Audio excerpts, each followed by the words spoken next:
Hello everyone. Today I will be solving the second question of this assignment. What was the purpose of the Davison and Germer experiment? Explain and analyze its results. तो ये deviation and Germer experiment जो था ये किया गया था to prove the hypothesis of de Broglie. और de Broglie का हाइपोथेसिस क्या था कि जो इलेक्ट्रॉन्स होते हैं उनके पास भी वेव नेचर होता है। ये था setup Davisson and Germer experiment का। ये एक इलेक्ट्रॉन गन है जो इलेक्ट्रॉन का सोर्स एक्ट करती है। ओके, ये इंसिडेंट बीम एक निकल टारगेट पे स्ट्राइक करती है और इससे जो स्कैटर्ड बीम निकलती है वो एक इलेक्ट्रॉन डिटेक्टर से डिटेक्ट हो जाती है।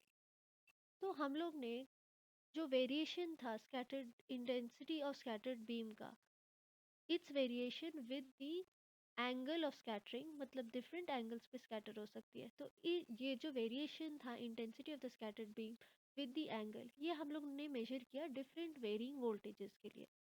तो ये देखा गया कि जो 54 का वोल्टेज जब लगाया उस पे जब 50 डिग्रीज का एंगल बना तो वहाँ पर हमें एक स्ट्रॉन्ग पीक मिली। ये स्ट्रॉन्ग पीक क्यों मिली? Because of constructive interference. Constructive interference waves की प्रॉपर्टीज होती है। जब दो वेव्स एक डायरेक्शन में और एक फेज में मूव करती हैं तो वो कंबाइन करके एक बड़ी वेव बना देती है।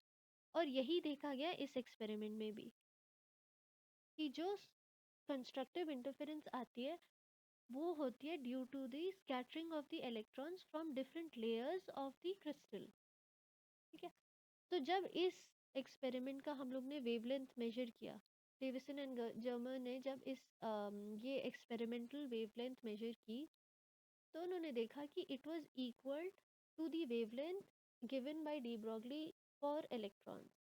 तो इन दिस वे ये प्रूव किया था इस एक्सपेरिमेंट ने कि जो इलेक्ट्रॉन वेवलेंथ होती है वो ऑब्जर्व्ड वेवलेंथ के इक्वल होती है। तो इससे जो वेरीफाई हो गया था डी ब्रॉगली का हाइपोथेसिस जो कहता है कि इलेक्ट्रॉन्स के पास भी वेव नेचर होता है। Thank you, I hope you guys understood.